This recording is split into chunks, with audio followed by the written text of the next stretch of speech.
I'm 67 and live alone. After my grandson replaced my smoke detectors for my safety, I noticed a tiny camera hidden inside one of them. I didn't confront anyone. I acted normal and waited. 3 days later, my daughter-in-law showed up with papers she wanted me to sign. And in that moment, I realized I was about to find out how far this had already gone. Before I tell you how I uncovered the truth and what happened next, do me a small favor. Subscribe to the channel and comment where you're watching from. It helps these stories reach people who might need them more than they realize. The smoke detectors had been my grandson's idea. Evan was 16, all long limbs and restless energy. Still young enough to hug me without embarrassment, but old enough to believe he understood technology better than anyone else in the room. A good kid, top of his class. Never talked back. The kind of teenager teachers liked and parents trusted without question. 2 weeks earlier, he'd shown up at my door with a hardware store bag and a grin that made refusing him feel almost cruel. "Grandpa, these old detectors aren't safe anymore," he'd said, pulling out a sleek white unit. "These connect to your phone. If something happens at night, you'll know instantly." I didn't hesitate. Why would I? He wasn't asking for money or favors. He was trying to protect me. He replaced all 4 detectors: bedroom, living room, kitchen, and guest bathroom. Took about an hour. When he finished, he proudly showed me an app on my phone that would alert me if smoke or carbon monoxide was detected. "See," he said, "now you're covered." I thanked him, hugged him, watched him leave. I didn't give the detectors another thought. Not until 2 weeks later. I was standing on a stepladder in my bedroom, changing a light bulb near the closet, when something caught my eye. A tiny flash. Just for a second. So small I might have missed it if I hadn't been looking at the ceiling already. Most people would have brushed it off. I didn't. I spent 40 years in financial investigations. I wasn't the smartest person in the room, but I was always the one who noticed what didn't belong. Numbers that didn't add up. Patterns that fell off before anyone could explain why. I climbed down slowly, finished replacing the bulb, and went to the kitchen like nothing had happened. Made coffee, sat at the table. Thought, that night, I waited until the house was quiet. Past 11. No cars passing. No lights on. I took a flashlight and an old magnifying glass from my desk drawer, the same one I use to read fine print, and climbed the ladder again. I angled the flashlight just right. There it was. A lens. No bigger than the tip of a pen. Perfectly embedded into the smoke detector casing. My heartbeat didn't race. It stopped feeling warm. I climbed down without a sound and checked the others. Living room, another lens. Kitchen, another. Guest bathroom, another. For detectors. For cameras. All hidden. All active. Someone was watching me. In my own home. I sat in my recliner in the dark for a long time after that, staring at the ceiling. Evan hadn't bought professional surveillance equipment. He didn't know how to modify housings or stream video remotely. Someone else had supplied the devices. Someone else had planned this. Evan lived with my son Daniel and Daniel's wife Melissa.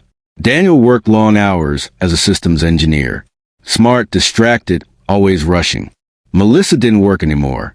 She quit her job a few years earlier to focus on family. And suddenly, memories began lining up in a way I didn't like. Melissa had been the one who first mentioned the detectors at Sunday dinner. She'd organized my medicine cabinet to help. Sat next to me while I set up online banking. Took my laptop for a weekend because it was running slow. Insisted on attending my doctor appointments and answering questions for me. I hadn't been helped. I'd been evaluated. That night, I didn't sleep. Instead, I made a list. Dates. Conversations. Actions. The same way I use to document fraud cases, because details matter and memory fades when pressure rises. By morning, I knew this wasn't curiosity. It was preparation. So I did the last thing anyone watching me expected. I played along. I smiled at the kitchen detector while making breakfast. I waved at the bedroom ceiling while getting dressed. I acted like a harmless old man who didn't notice anything unusual. At 10 a.m., my phone rang. "Melissa, just checking in," she said, cheerful, too cheerful. How are you feeling today? Great, I replied. Might work in the garden. There was a pause. Half a second. Enough to register. That's wonderful, she said. I might stop by tomorrow. I have some paperwork for you to sign. Just routine stuff. Paperwork. After the call, I drove to my neighbor's house. Harold was retired IT, paranoid in a way that suddenly felt useful. I borrowed his computer and spent hours researching hidden cameras, surveillance software, and elder exploitation cases. Then I searched public records. And there it was, filed days earlier. A petition requesting emergency guardianship over me, claiming cognitive decline and inability to manage my own affairs. Filed by Melissa. I printed the document and sat there staring at it, the weight of it sinking in. If approved, she would control everything. My house, my money, my medical decisions. That evening, I didn't remove a single camera. I wanted whoever was watching to feel comfortable, because people make their biggest mistakes when they think they're in control. And Melissa was already on her way back to my house. The night after I found the guardianship petition, I slept lightly, but not restlessly. Fear makes people rush. Experience teaches you to slow down. I lay in bed, staring at the ceiling, fully aware of the camera watching me. I shifted once, deliberately, then turned onto my side like a man settling into sleep. If someone was monitoring the feed, I wanted them to see normal. Confused old man normal. Nothing sharp. Nothing alert. Inside, my mind was working steadily. By morning, I had a plan, not a dramatic one. Not yet. Just the next right step. I woke at 6, made coffee, and waved lazily toward the kitchen ceiling while waiting for the kettle to boil. I even chuckled softly, shaking my head like I'd forgotten something. Appearances matter, especially when someone is building a story about you. At 8:30, I drove across town to a small brick house I'd visited only a handful of times in recent years. Franklin Ross opened the door wearing slippers and a cardigan, eyebrows lifting when he saw me. "Well, I'll be damned," he said, "if it isn't the quietest man I ever worked with." Frank and I had spent years crossing paths when I was still in investigations, and he was consulting for federal financial cases. Retired now, but sharp as ever. "I need your eyes," I said. "Not your badge." That was enough. Inside, I laid everything out. The cameras, the petition, the pattern. Frank didn't interrupt once. Just listened, nodding occasionally, the way he used when something clicked. When I finished, he leaned back. "She's building a competency case," he said calmly, "and she's doing it fast. Can she win?" I asked. "Not if you stay ahead of it," he replied. "But you need proof, not suspicion. Proof that holds up." I slid the printed petition across the table. "She already filed," I said. Frank's jaw tightened. "That means she's desperate," he said. "And desperate people make mistakes." I left his house with 3 instructions written neatly on a yellow notepad. Document everything. Do nothing visibly. Let her talk. By noon, my phone buzzed again. "Melissa." "Dad," she said warmly. "Just confirming I'll stop by around 3. "Perfect," I replied. "I'll be here." I spent the early afternoon preparing. Not hiding anything, not staging scenes. Just organizing. I placed a small digital recorder in my pocket, fully aware it wouldn't be usable legally. That wasn't the point. People reveal themselves when they believe they're winning. At exactly 3:05, her car pulled into the driveway. I watched through the window as she stepped out, folder tucked under her arm, posture confident. She dressed carefully, soft colors, approachable. The kind of outfit that says concerned caregiver to anyone looking from the outside. She knocked once. "Come in," I called. She smiled the moment she crossed the threshold, eyes flicking briefly around the room, just long enough to check her angles. "How are you feeling today?" she asked. "Pretty good," I said. "Little tired." She nodded sympathetically and sat at the kitchen table, right beneath the smoke detector. "I brought those forms I mentioned," she said, sliding the folder toward me. "Just routine updates." I opened it slowly. They weren't insurance forms. They were power of attorney documents. Financial and medical. Comprehensive. Permanent. I looked up at her. This doesn't look routine, I said mildly. She didn't flinch. Oh, that's just how they package them now, she said smoothly. Everything's streamlined. Saves time. Does it? I replied. She leaned forward, voice lowering. I know paperwork can feel overwhelming, she said gently. Especially lately. I just want to make sure things are taken care of if you forget something. I tapped the papers. I'd like my lawyer to look at these, I said. Her smile tightened. Dad, there's really no need, she said. This is time sensitive. Delays can cause issues. I've always had things reviewed, I said. Habit. Her fingers curled slightly against the table. Actually, she said, standing, let me step outside and make a call. See if we can extend the deadline. She walked onto the porch, phone already at her ear. Through the window, I watched her pace, voice sharp now, control but urgent. Whoever she was speaking to, they weren't reassured by delays. When she came back inside, the warmth was gone. These need to be signed today, she said flatly. Why? I asked. She exhaled.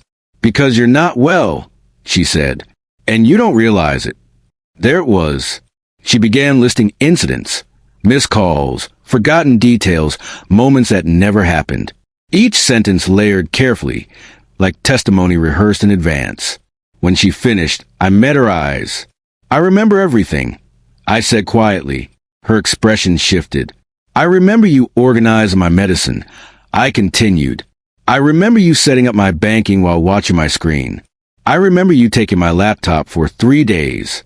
And I remember your son installing cameras in my house. Her face drained of color. You're imagining things, she said sharply. I found the petition, I replied, and I know about the debts.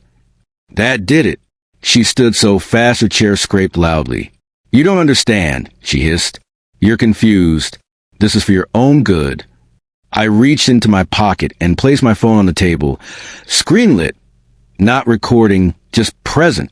I know you're in trouble, I said, and I know you chose me as a solution. Her breathing became uneven. They'll hurt my family, she said suddenly. You don't know what I'm dealing with. You had choices, I said. This wasn't one of them. She looked around the kitchen, eyes darting upward now. Finally realizing. How long? She whispered. Long enough, I said. The front door opened behind her. Daniel stepped inside. He didn't look at her. 2 people followed him. 1 badge, 1 suit. And just like that, the story shifted from quiet observation to consequences in motion. Melissa turned slowly, realization crashing down. Daniel, she sobbed. I was trying to protect us. He shook his head. No, he said. You were protecting yourself. The officers moved forward. And for the first time since I'd noticed that tiny glint in the ceiling, I felt something close to relief. Not because it was over, but because the truth was finally louder than the lies.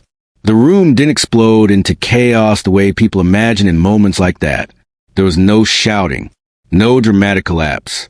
Just silence, thick, stunned silence, as the truth finished landing. Melissa's mouth opened once, then closed again. Whatever speech she'd rehearsed for Daniel died before it reached her lips. The badge stepped forward first, calm, practiced. Melissa Grant, the woman said evenly, we need you to come with us. Daniel finally looked at his wife, not with anger, with something worse, disbelief. You put cameras in my father's house, he said quietly. You told our son to do it. I was trying to keep him safe, Melissa insisted, her voice cracking. You're never home. You don't see how bad it's getting. He forgets things. That's enough, the man in the suit said, opening a folder. We've reviewed the evidence. He glanced at me briefly, not unkindly. Sir, thank you for your cooperation. Melissa's gaze snapped back to me. You set me up, she whispered. I didn't answer, because this wasn't about winning an argument. It was about ending one. They placed their hands behind her back. The cuffs clicked softly, almost politely. Daniel flinched at the sound. What happens now? He asked, voice hollow. That depends on how honest she decides to be, the agent replied. Attempted fraud, exploitation, unlawful surveillance. It's serious. Melissa sagged then, the fight draining out of her all at once. What about Ethan? She sobbed. Please, he didn't know. I told him it was safety equipment. I know, I said finally. And that's the only reason I didn't tear those cameras down the moment I found them. She looked at me, really looked at me, and I saw it then.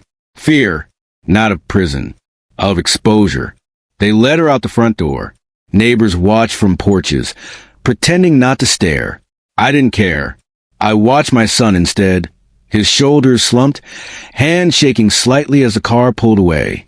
I should have seen it, Daniel said, staring at the empty driveway. No, I replied. You trusted your wife. That's not a flaw. He turned to me, eyes red. She was going to take everything from you. She tried. I corrected. That's the difference. He sank into the chair Melissa had vacated and buried his face in his hands. I don't know what to do, he said. You start with your son, I said gently. He's going to be confused and scared. Daniel nodded slowly. That evening, Ethan came over. He stood just inside the doorway, backpack slung over one shoulder, eyes darting to the ceiling instinctively. Grandpa, he said quietly. Mom says you're mad at her. I motioned for him to sit. I'm not mad at you, I said. I need you to listen carefully. He nodded, swallowing hard. Did you know there were cameras inside those detectors? I asked. His eyes widened in horror. No, he said immediately. I swear, she told me they were smart detectors. I didn't open them. I believed him. I always had. You didn't do anything wrong, I said.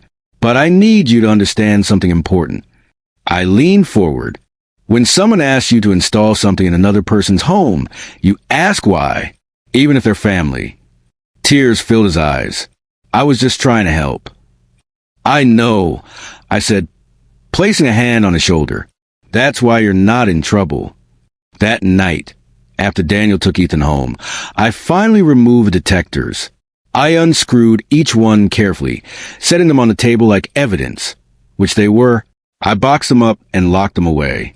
The house felt different without them. Quieter, honest. The following weeks moved quickly. Melissa was charged. The guardianship petition was withdrawn immediately. Investigators uncovered the debts.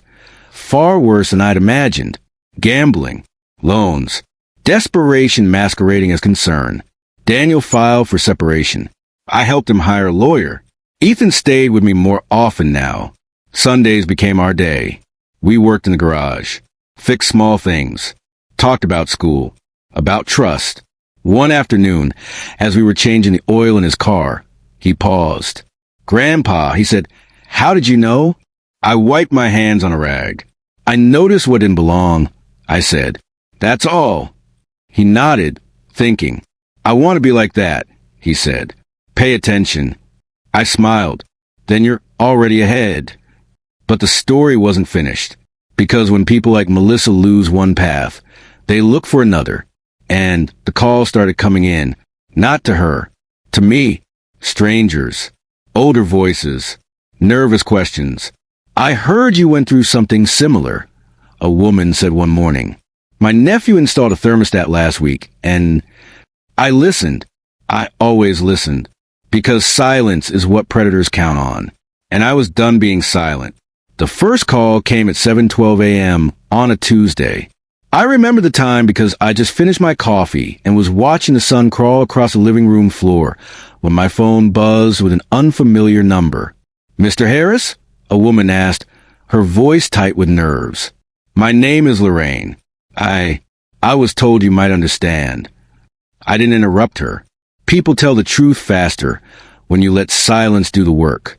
My nephew installed a new thermostat last week, she continued. He said it would save me money. But yesterday, I noticed a tiny light blinking behind the plastic. I thought I was imagining it until I remembered what happened to you. That was how it started. Not with headlines, not with applause, but with quiet voices, shaking hands, and people realizing too late that help had come with strings attached. I told Lorraine exactly what I'd done. Document everything. Touch nothing. Say nothing to the person who installed it. And then I gave her the number of the attorney who'd help me.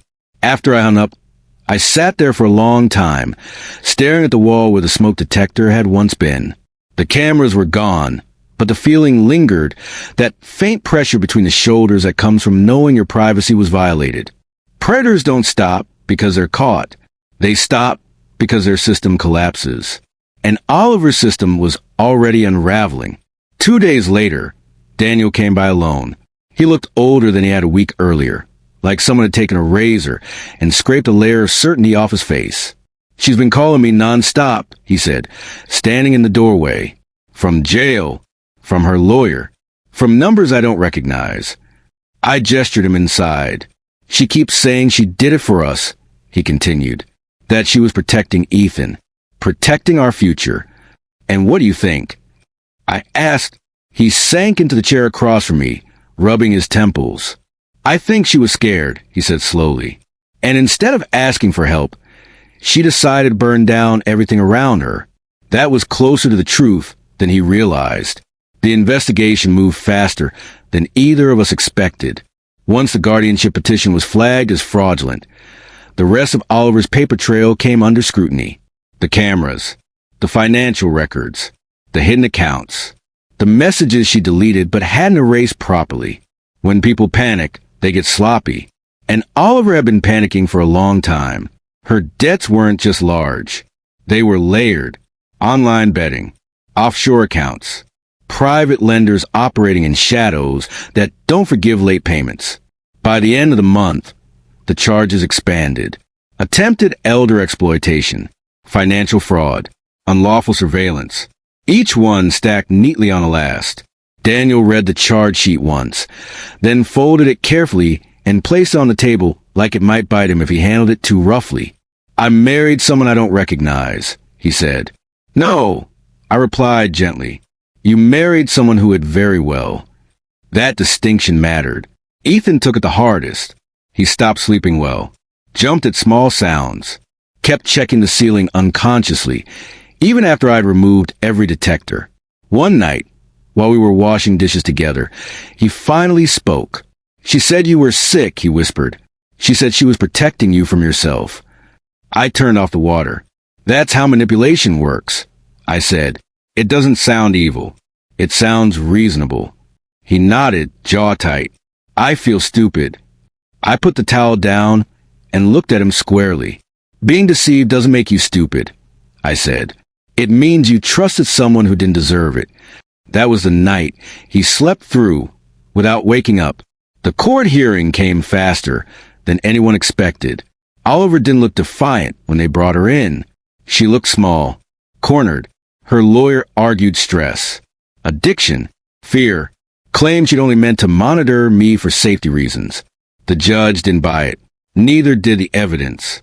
When the footage of her searching through my desk played in court, there was an audible shift in the room. Not outrage, recognition. Everyone understood what they were seeing. Someone who'd crossed a line and kept walking. The petition was dismissed with prejudice. She'd never be allowed to file another. And the criminal case moved forward. Afterward, Daniel and I sat in the courthouse parking lot in silence. "I keep thinking," he said finally, "if you hadn't noticed that camera," I finished the thought for him, "she would have owned everything.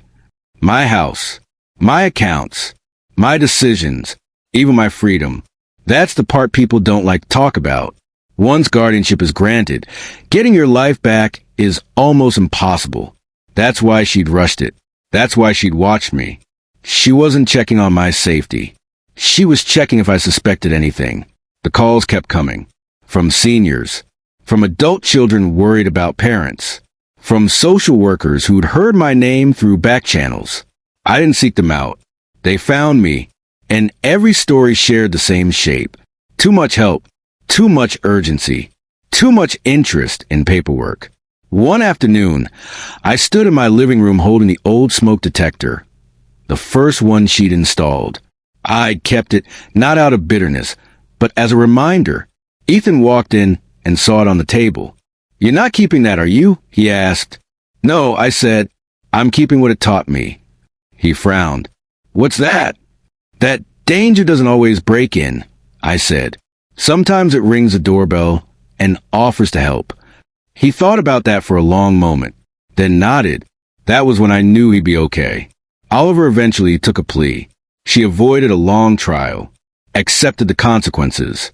The sentence wasn't light, but it wasn't the harshest possible either. Daniel didn't attend the sentencing. He stayed with Ethan. That choice mattered more than anything else. Life didn't snap back to normal. It settled into something quieter, more deliberate. Sunday dinners returned. Conversation slowed. Trust was rebuilt carefully, brick by brick. One evening, as Daniel prepared to leave, he stopped at the door. Dad, he said, you saved us. I shook my head. No, I said, I paid attention. And sometimes, that's enough to change everything. But even then, I knew this wasn't really over. Because once you expose a pattern, you start seeing it everywhere. And the people who rely on silence hate that more than anything.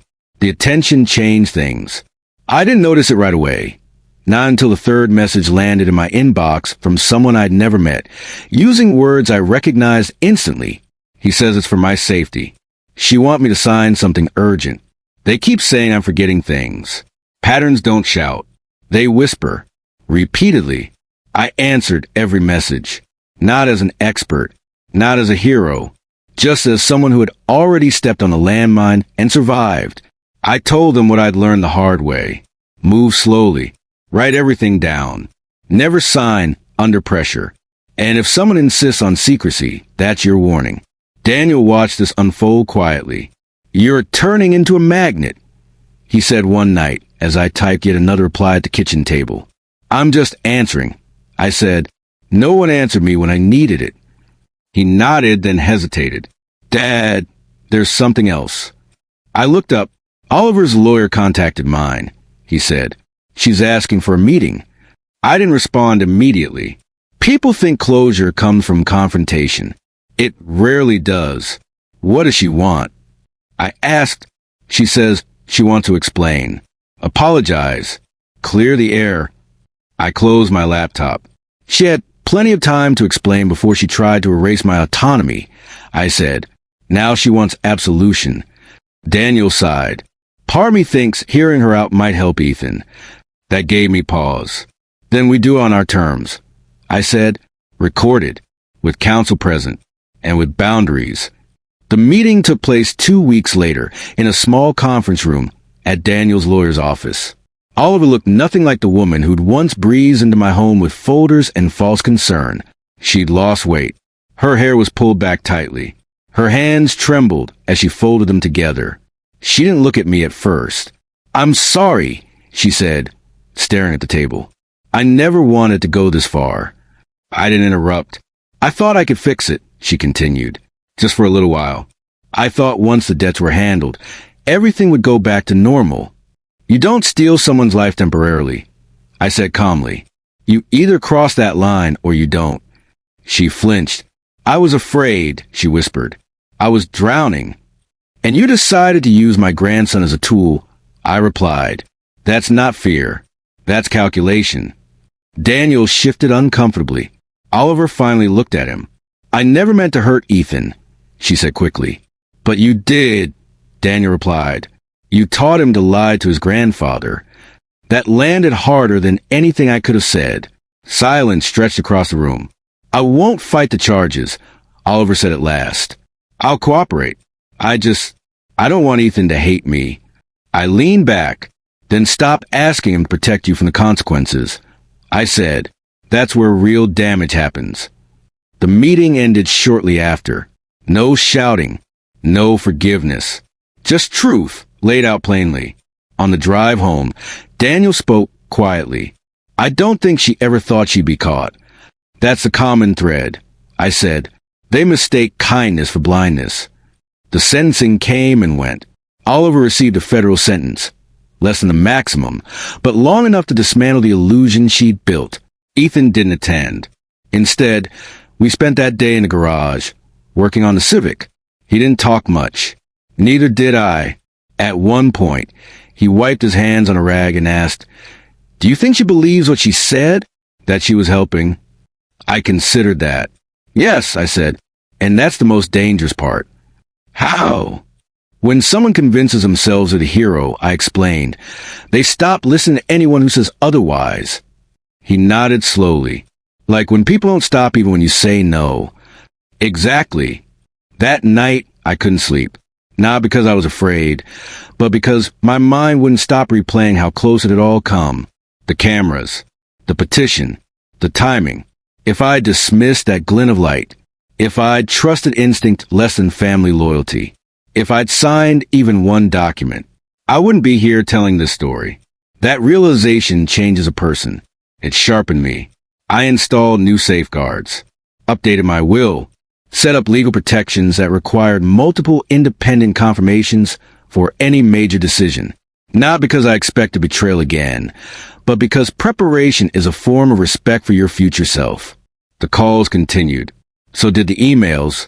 Eventually, a local senior advocacy group asked if I'd speak at one of their meetings. "I'm not a public speaker," I told them. "You're a witness," the woman replied. "That's better." I agreed, standing in front of that room. Faces lined with years, eyes alert with concern. I didn't dramatize anything. I told them exactly what happened.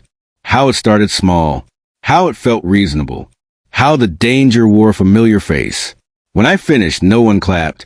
They just sat there, processing. That was enough. Afterward, 3 people approached me quietly, each with a story that hadn't quite tipped into disaster yet, but was leaning in that direction. I gave them my number.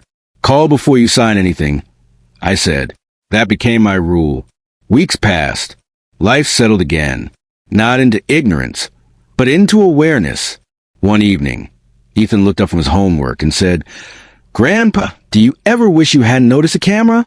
I answered without hesitation. "No," I said, "I wish I'd noticed sooner." He thought about that, then smiled faintly. "I'm glad you did," he said. "So was I, because what I learned wasn't just about betrayal. It was about vigilance. And once you learn to see clearly, you never unsee it. The quiet after everything settled was the strangest part. Not peace quiet, the kind that waits to see if you've really learned. For weeks after sentencing, nothing happened. No surprise visits. No urgent phone calls. No paperwork slid across my table with a forced smile. Just mornings, coffee, and the familiar creak of the house as it warmed under the sun. That's when most people relax. That's when they get careless. I didn't. I'd spent 40 years learning one simple truth. Real damage doesn't happen during chaos. It happens when you assume the danger has passed. So I kept documenting. Not obsessively. Methodically. Every call. Every message. Every third-party inquiry that felt even slightly misplaced. And that's how I noticed the letter. It arrived on a Tuesday, tucked between a grocery flyer and a notice from the electric company. No return address. Typed label. Inside was a single sheet of paper. No greeting. Just one line. "You should have stopped while you were ahead." I sat at the kitchen table for a long time staring at it. Not afraid. Alert. People who are finished don't send warnings. They disappear. Warnings mean someone still thinks they have leverage. I called Daniel. "I just got a letter," I said. "What kind of letter?" "A bad kind." He was at my house in 20 minutes. We went over everything again. Oliver was incarcerated. Her known creditors had been swept up in a broader investigation. Officially, there shouldn't have been anyone left with a reason to threaten me. Officially, Daniel leaned back in his chair.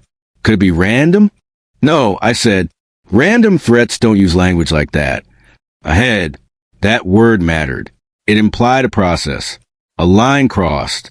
A belief that I'd taken something from someone, which meant Oliver hadn't been acting alone, not fully. I made another call. This one to Agent Torres. He didn't sound surprised. "Mr. Bennett," he said carefully, "I was hoping you wouldn't hear from anyone else, but this doesn't shock me." "What aren't you telling me?" I asked. He sighed. Oliver's gambling wasn't just online. She was laundering funds through a small network. She wasn't the biggest player, but she was useful. To whom? To people who don't like loose ends. I folded the letter and slid it into a clear plastic sleeve. So what now? Now we make sure you're not one, he said. Within 48 hours, things escalated. A car I didn't recognize parked across the street twice in 1 week. No one got out. Engine running. Windows tinted. The third time, I photographed it from my porch. The next morning, the car was gone. Daniel wanted me to stay with him temporarily. I refused. This house isn't a liability, I said. It's an anchor, but you could be a target. I already was. I replied. Running now only tells him the threat worked. Instead, we upgraded. Cameras, visible this time. Motion sensors. Direct police line. And one more thing most people forget. Neighbors. I invited 3 of them over for coffee. Not to alarm them, just to inform. If you see something unusual, I said plainly, call me or call the police. Don't second guess it. People want to help when you treat them like allies instead of witnesses. 2 nights later, I got the call. Walter, said Mrs. Collins from next door, her voice tight, someone's on your back porch. I was already moving, not toward the door, toward my phone. I didn't look outside. I didn't shout. I called the police. The cameras captured everything. A man in a dark jacket testing the door, not breaking in, just checking, like someone confirming access. When the cruiser lights flashed at the end of the street, he vanished, jumped the fence, disappeared into the dark, but he left something behind. A glove. Daniel. And the officers found it the next morning. Inside the glove was a folded scrap of paper. A name. Not mine. Oliver's. That was the moment it clicked. This wasn't about silencing me. It was about pressure. They believed Oliver still had something, money, information, leverage, and that I might know where it was, which meant they'd misunderstood one critical thing. Oliver hadn't been protecting assets. She'd been bleeding them. I met with Agent Torres again. We need to flip the script, I told him. How? By making it clear there's nothing left to squeeze. The next week, Oliver's plea agreement details became public record. Every debt, every loss, every frozen account. It was ugly and intentional, because predators don't chase empty ground. The messages stopped. The car didn't come back. The silence this time felt different. Final. Months passed. Spring arrived. Ethan started driving lessons. Daniel smiled more. I slept through the night again. One afternoon, I was cleaning out the desk drawer Oliver had once rifled through. At the bottom, beneath old manuals and envelopes, I found the disconnected smoke detector. The first one. I turned it over my hands. Small, harmless looking, capable of ruining a life if you don't pay attention. I considered throwing it away. Instead, I placed it back on the shelf, not as a reminder of fear, as proof. Proof that awareness beats trust when trust is being used against you, that silence can be strategy, and that the most dangerous betrayals don't roar. They whisper right up until you stop listening. That was the lesson I carried forward, and it wasn't finished teaching me yet, because sometimes when you survive something meant to destroy you, you become visible to others who are still trapped inside it, and they start finding you, quietly, one by one. The first knock came on a Sunday afternoon. Not loud, not urgent, just 3 steady taps, polite, patient. I looked through the peephole before opening the door. Old habits don't die. A woman stood on my porch, maybe late 60s, holding a purse with both hands like a shield. Her shoulders were tight, eyes scanning the street as if she might bolt. When I opened the door, she startled slightly. "Mr. Bennett?" she asked. "Yes." She exhaled, relief mixed with nerves. "My name is Eleanor Price. I was told you might understand something I'm going through." I stepped aside without hesitation. "Come in." She sat at the kitchen table where so many conversations had already rewritten my life. Her hands shook as she reached into her purse and pulled out a small Ziploc bag. Inside was a thermostat. "I found this behind the wall plate," she said quietly. "My grandson installed it last month. Said it would help regulate my heating automatically. But it was warm one night, and I heard a faint clicking sound. When I opened it up, I saw wires that didn't belong. She slid her phone across the table. A photo filled the screen. A camera. Hidden. My chest tightened, not with fear, but with recognition. "You did the right thing coming here," I said. Her eyes filled. "I don't want to accuse anyone without proof. He's my grandson. I raised him after my daughter passed. But lately, everyone's been talking around me. About my memory. About safety. About paperwork." I nodded slowly. "How many times have they asked you to sign something?" She swallowed. 3. "And how urgent did they say it was?" "Very." That was enough. Over the next 2 hours, we documented everything. Dates, conversations, names, exact phrasing. Eleanor had been a school secretary for 30 years, organized, precise. She just needed permission to trust herself again. When she left, I gave her the same instructions I'd given others. Say nothing. Remove nothing. Let them think you're unaware. She hesitated at the door. "What if I'm wrong?" "Then you'll lose a few days," I said gently. "But if you're right and you act too soon, you lose everything." She nodded and left. 2 days later, another message arrived. Then another. By the end of the month, 5 people had reached out. Different cities. Different families. Same pattern. Helpful relatives. Smart home upgrades. Sudden concern over independence. Urgent paperwork. It wasn't a coincidence. It was a playbook. And Oliver hadn't written it alone. I contacted Agent Torres again, this time with documentation. Not just my own, but others. Independent cases. Similar tactics. Different perpetrators. That's when he said something that made the room feel colder. "We've been tracking a loose network," he said. "Not organized crime in the traditional sense. More like opportunist sharing methods." "How?" I asked. "Private forums. Encrypted groups. They trade advice. Templates. Scripts. That word stuck with me. Because suddenly, I remember how Oliver spoke. How smooth it was. How rehearsed. She hadn't improvised. She'd memorized. Over the next few weeks, the Elder Abuse Unit coordinated quiet interventions, welfare checks, legal reviews, banking safeguards. No raids. No drama. Just prevention. Some families backed off immediately when questioned. Others didn't. One case escalated quickly. A nephew who tried to move money offshore after realizing scrutiny had begun. He was arrested before the transfer cleared. Another involved a caregiver, not family, who had been recording medication schedules to fabricate confusion. Each time, the same realization hit me. If I hadn't noticed that tiny glint of light, none of this would have stopped. One evening, Ethan sat across from me in the garage, wiping grease from his hands. "Grandpa," he said, "why do you keep helping these people? It's not your responsibility." I considered that. "You know why people like your mother get away with things for so long?" I asked. He shook his head. "Because everyone assumes someone else will step in," I said, "or that it's not their place." He leaned against the workbench, thinking, "So you're stepping in." "I already did," I said. "Now I'm just not stepping out." That winter, I was asked to speak again, this time at a regional conference. Lawyers, social workers, investigators. I told my story without embellishment. No heroics, no anger, just facts. When I finished, a woman in the front row raised her hand.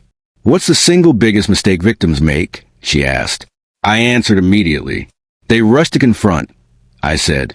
"They want the truth more than they want safety. And that's what predators count on." After the session, a man approached me quietly. "I think my sister's doing this to our father," he said, "but I don't know how to prove it." I gave him my number. That's how it worked now. Not loud, not public, just one person helping another stay upright before the ground disappeared beneath them. Late one night, months later, I sat alone at my desk. The house was quiet. Safe. I picked up the smoke detector again, turned it over my hands. Oliver thought watching me would give her control.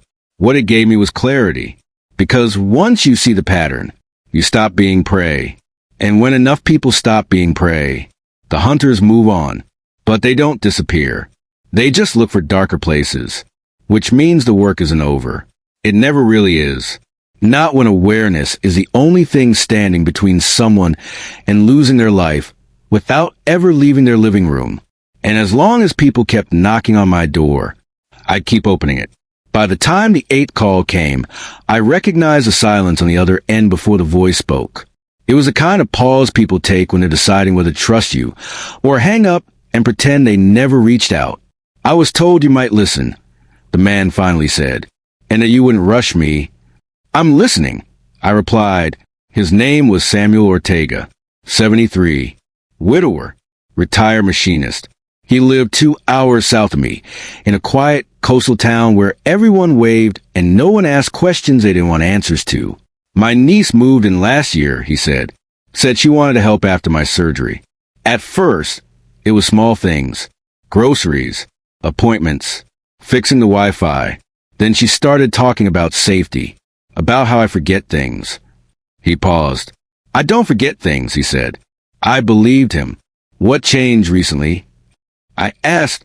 "She bought me a smart speaker," he said. "Said it would remind me to take pills. But last night, I woke up and heard my own voice coming out of it. A recording. Something I had said days ago. That did it. I closed my notebook, the one that now lived permanently on my desk, and opened a new page. "Samuel," I said, "I need you to do exactly what I say next, and nothing more." The pattern was evolving. Cameras had become microphones. Smoke detectors became thermostats. Speakers became witnesses. Technology didn't just observe anymore, it testified. Quietly, over the next 2 weeks, Samuel followed every instruction. He didn't unplug anything, didn't accuse anyone, didn't change his routine. And just like clockwork, his niece escalated. Paperwork appeared, urgent language, deadlines. "I found a lawyer who specializes in this," she told him, "just to make things easier." That phrase, "make things easier," was becoming a signature. Samuel recorded everything, legally, carefully, with guidance. When the evidence reached the county's elder protection unit, they didn't knock. They intervened. A caseworker, a financial review, a quiet conversation with Samuel's doctor. The niece vanished from the house within 48 hours. No arrest. Not yet, but the access was cut. And access was all she needed. Samuel called me the day after she left. "I slept last night," he said. "Really slept." That mattered more than any thank you. Word spread, not publicly, but through channels you don't see unless you're already inside the problem. Support groups, closed forums, whispered recommendations. Call him. He understands. He won't judge you. I didn't set out to become a point of contact, but patterns create gravity, and gravity pulls things toward the center. By spring, 3 separate agencies had looped me in, not as an investigator, not as an authority, but as something else, a translator, someone who could explain to victims what was happening without terrifying them, because fear makes people surrender control faster. One afternoon, Agent Torres visited in person. He stood in my living room, hands clasped behind his back, looking around like someone who had finally stepped into a place he'd only seen on paper. "You've helped uncover 7 active cases," he said, indirectly. "I didn't uncover anything," I replied. "They did. I just told them where to look." "That's not nothing," he said. He hesitated, then added, "There's something else." I waited. "We believe Oliver learned her methods from a private network," he said. "Mostly online. Not criminals in the traditional sense. More like people justifying bad decisions by sharing success stories." "Success measured how?" I asked. "By how quickly control was transferred." That chilled me more than the threats ever had. "Is it still active?" I asked. "Yes," he said, "but quieter. They adapt." Of course they did. Predators don't stop hunting. They change camouflage. That night, I walked through my house slowly, not checking for danger, checking for familiarity. Every corner, every sound, every shadow I now recognized as normal again. I realized something then. This house hadn't just survived an invasion. It had become a reference point, a place where manipulation failed. That mattered. Ethan noticed the change too. "You're different," he said one evening as we worked on the Civic. "Not angry, just solid." "I learned where to stand," I said. "From what?" "From knowing when the ground gives way." He nodded, then asked a question that stopped me. "Do you think Mom knew what she was becoming?" I thought carefully before answering. "Yes," I said, "but she told herself a story where the ending justified everything before it." He was quiet for a long moment. "I won't do that," he said finally. I met his eyes. "That's how it stops," I said. "One person deciding not to pass it on." The last contact that spring came from a woman named Marjorie. She didn't ask for help. She asked for confirmation. "My son says I agreed to move," she said. "But I don't remember agreeing. And everyone says I did." I asked her one question. "Did you sign anything?" "No." "Then you didn't agree," I said. She cried. Sometimes clarity is enough to save someone. By summer, the calls slowed. Not because the threat disappeared, but because the network learned something important. There were eyes now, people who noticed glints of light, strange urgency, too much help. And once people start noticing, the quiet crimes get louder. I sat on my porch one evening, watching the sky darken, listening to the cicadas rise. I thought about how close I'd come to losing everything, not through force, but through familiarity. And I understood something deeply then. The most effective defense isn't strength, it's awareness shared. Because predators rely on isolation, and awareness connects people, breaks the silence, turns watchers into witnesses, and witnesses into something far more dangerous. People who don't look away anymore. And that was the real shift. Not the arrests, not the court cases, not even the sentences, but the moment when the quiet stopped working for them and started working for us. By the time the last call came, I didn't need to answer it to know what it was about. The phone rang once, twice, then stopped. No voicemail. People who leave voicemails want reassurance. People who don't are measuring risk. I waited an hour before dialing back. A woman answered on the second ring. "Mr. Bennett," she said softly, as if we'd spoken many times before. "Thank you for calling back." Her name was Linda Cho, 70, former accountant, recently widowed. Her voice was calm, but underneath it ran the familiar tension I'd learned to hear instantly. "I think I'm at the point where things tip," she said. "Either I act now, or I lose control without realizing it." I told her to start from the beginning. Her story was quieter than most. No cameras, no gadgets, just paperwork, endless paperwork, trusts, amendments, temporary arrangements. A nephew who handled everything, because numbers stressed her out. A lawyer she didn't choose. Meetings she wasn't invited to but was expected to approve afterward. "They keep telling me it's already done," she said. "That I agreed last month." "And did you?" I asked. "No," she said firmly. I remember very clearly saying I wanted time. That was enough. I gave her the steps. The same ones I'd given dozens of others by now. Pause. Document. Freeze movement. Bring in an independent third party. 2 weeks later, she called again. "They backed off," she said. "Completely. My nephew won't even answer my messages now." "That's a win," I told her. "No," she said. "It's a warning." She was right. Backed off predators don't disappear. They retreat, regroup, and look for easier ground. That was when I understood something that had been forming quietly in the background for months. This wasn't just about stopping individual cases. It was about interrupting a cycle. The cycle depended on 3 things: silence, shame, speed.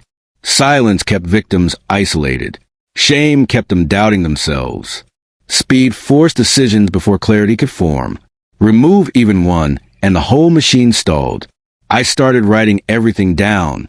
Not notes, not case files. A framework, clear signs, common phrases, patterns of escalation. I didn't put my name on it. I didn't seek permission. I sent it to the people who mattered, advocacy groups, legal clinics, community centers, AARP chapters. I titled it simply, When Help Isn't Help. No dramatics, no accusations, just facts. It spread faster than I expected. Quietly, one afternoon, I received an email from someone I didn't recognize. Subject line, "We read your material." The sender was a county judge. He didn't ask questions. He said, "Thank you." That's when I knew the balance had shifted. Because once institutions start seeing patterns, not isolated complaints, things change. Ethan noticed too. "You don't talk about it much anymore," he said one evening as we sat on the porch. "I don't need to," I replied. "Others are now." He nodded, then hesitated. "Do you ever miss before?" he asked. "When things were simple?" I thought about that. "No," I said honestly. "I miss being unaware. But I don't miss being vulnerable." He smiled slightly. "I like this version of you," he said. "You're calmer." "That's because I know where the lines are now," I said. "And I don't cross them for anyone." Summer turned into fall. The house settled back into rhythm. No threats. No strange cars. No urgent paperwork. Oliver's name appeared once more, buried in a notice about a finalized sentence reduction tied cooperation in a broader investigation. I didn't read the details. I didn't need to. That chapter was closed. One morning, as I was cleaning the garage, Ethan held up the old smoke detector. "Still keeping it?" he asked. "Yes," I said. "Why?" "Because it reminds me of something important." "What?" "That the most dangerous things don't look dangerous at all," I said. "They look helpful, familiar, reasonable." He turned it over in his hands, then set it back carefully. "Guess that means paying attention matters," he said. "It always has," I replied. "We just forget when we're comfortable." That afternoon, I received one last call. Not for help, for closure. It was Eleanor, the woman with the thermostat. "They dropped the case," she said. "My grandson admitted everything once the evidence was laid out. He won't be living with me again." "I'm sorry," I said. She paused. "I'm not," she said quietly. "I'm safe. And now I know." We said goodbye. I sat on the porch afterward, watching the sun dip low, painting the sky in soft colors. People ask me sometimes if I regret how things unfolded, if I wish I confronted Oliver sooner, if I wish I'd trusted family less, if I wish I'd stayed quiet. The truth is simpler. I don't regret paying attention. I don't regret choosing clarity over comfort. And I don't regret protecting myself when loyalty was being used as a weapon, because survival doesn't always look dramatic. Sometimes it looks like a man noticing a tiny glint of light where it doesn't belong. Sometimes it looks like waiting instead of reacting. And sometimes it looks like saying no, clearly, firmly, and without apology. I'm 70 now. I wake up in my own home. I make my own decisions. I live my own life. No one watches me anymore. And that, after everything, is the quiet I earned. If my story stayed with you, if it reminded you that justice isn't always loud and healing isn't always visible, take a moment to support the stories that matter. Stay connected. Tap subscribe, share your thoughts, and remember, even after the darkest betrayal, a life rebuilt with truth is the strongest ending of all.